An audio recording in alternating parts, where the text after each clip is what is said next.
Hey guys, Frankie here, and today we're going to talk about kids and money. Now, the reason why is because the other day I talked to my friend John Chapman, who actually just started his own podcast called The John Chapman Show. You should go check it out. It was my birthday, and we were recording an episode about kids and money.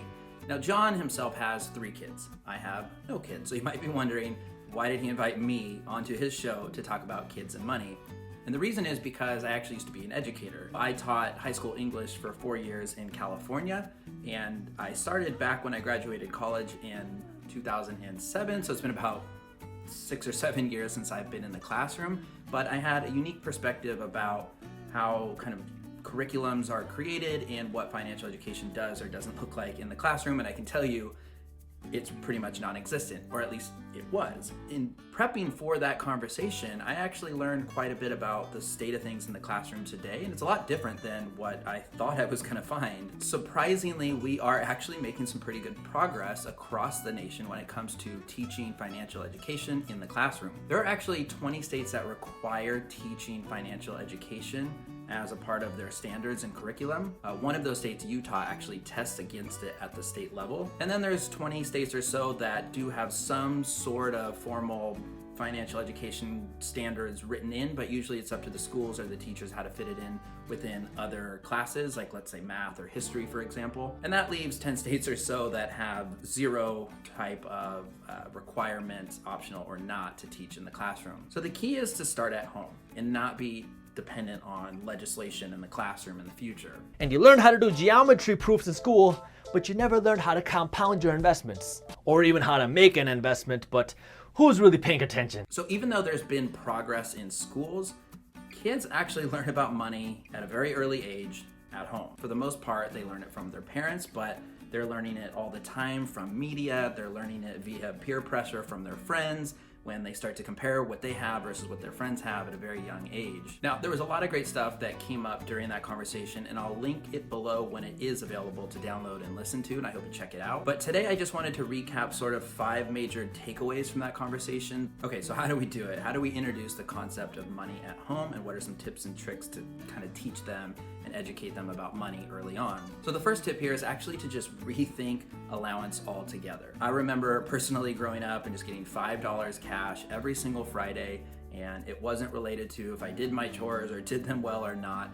It was just expected, and I would spend it just as fast as I would get it on candy, soda, baseball cards, pogs, you name it. There was no real incentive to earn that money, and there was no incentive to save that money. So instead, what you could do is actually introduce the concept of trading time for money. So think about the toughest chores, the most grueling tasks at home. Personally, I hated mowing the lawn and washing the car, and maybe you have a list every single week, and for each chore that they complete, they get $1 or $2. I guess inflation, maybe it's $5 at this point. And that way it's really up to them to put as much time in and get out accordingly. Now, that's just one idea. There's a lot of different ideas out there for how to restructure allowance, but the key takeaway here is to not just train them to expect without putting in the effort or the output to receive.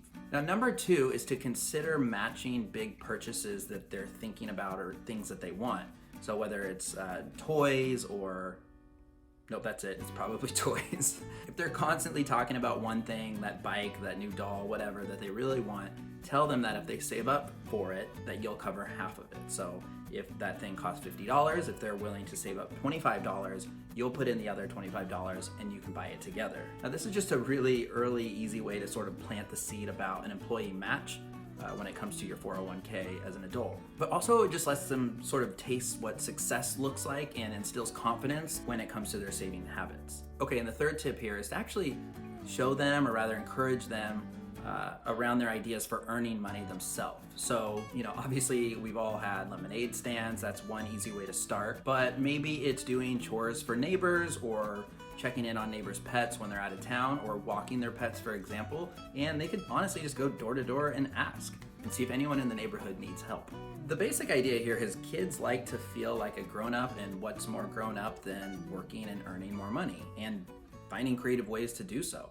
Now that we've got an employee, we could go have dinner.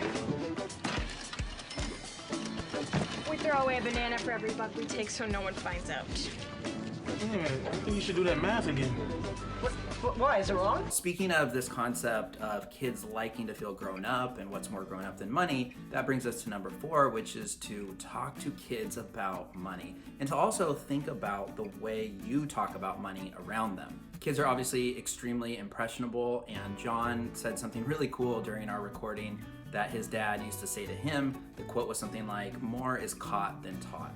And this really resonated with me, and I hope it does with you, that kids are always observing and absorbing sort of your personality, your mannerisms, the conversations you have, the attitudes you have about things. So just be aware of that as you talk about money around them and to them directly. If you and your spouse or partner are constantly arguing over money, and money has just become a very stressful thing in your family, that is going to rub off on them, and they're going to start to look at money as a really bad thing that's causing a lot of fights. And it's okay to be stressed out about money and do it around them. Just bring them into the conversation. But the idea here is to lead by example. Money is a scary topic, but the earlier you can introduce key topics to them and concepts, the better off I think they'll be. Yeah, why do you think is a personality type, or like your parents taught you that kind of habit? They were very much paycheck to paycheck, and I remember seeing that, and I seeing the struggle, and I saw that they both went through severe debt. And I remember what it was like being a teenager and having to have $20 and being like, how can I make this last the entire week, and trying to divvy that up. So it was really those early experiences that shaped how I feel now, because I still see $20 and I feel the same way now as I did back then, where it's like, how can I split it $20 to last the week? And I'll be like, $5 can go for gas, $5 can go to a Subway sandwich, and I can do I can split the sandwich into 2, and that's lunch and dinner. And a lot of those little things definitely made an impact. And the last tip here is really an important one, and John and I spent some time really digging into this one, which is to teach kids about generosity and what it means to give. And not just why to give and how to give, but physically do it with them. Talk about the different charities or organizations you support and how you do it. Show them, maybe during a natural disaster or something, when you see that message on the screen where you can text money to help, sit down and do it with them on their phone, because they probably have a phone. This teaches them compassion and empathy towards others. It's just so important to teach kids about giving at a young age, that it's not just save and spend. It teaches them that sometimes helping others can feel just as good, if not better, than helping yourself. What felt better, helping your brother or getting all the toys? Helping my brother. Working together. So again, those are just 5 kind of quick takeaways from our conversation. I hope you check out the whole episode, which again, I'll link down below when it's available. Let me know what you think about these tips, if there was one that kind of resonated with you, or if you have any tips, things that you've tried with your own kids that you would recommend.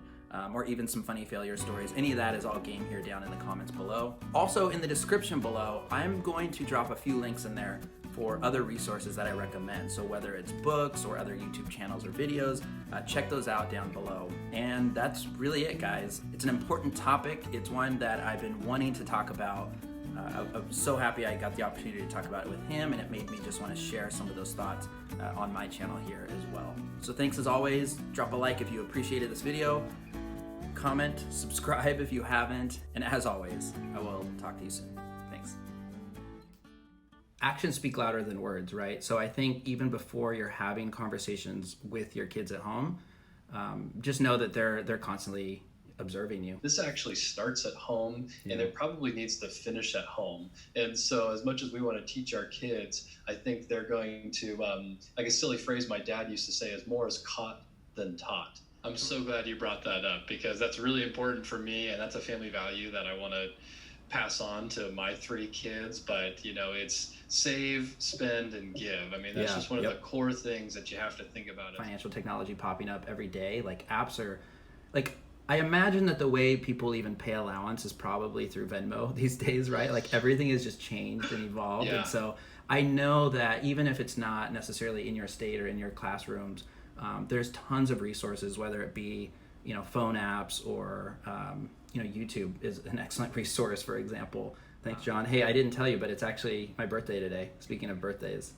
Woo! Happy birthday, Frankie. So I assumed this was my birthday present. So 21 years old. You look sharp, my friend. Every year somehow, yep. All right, great. Hey, we'll talk to you soon. Thanks for having me on. Thanks, John. Did we go off? I feel like we went a little whatever, but It's part of it. I Cool. mean, that's why the interview.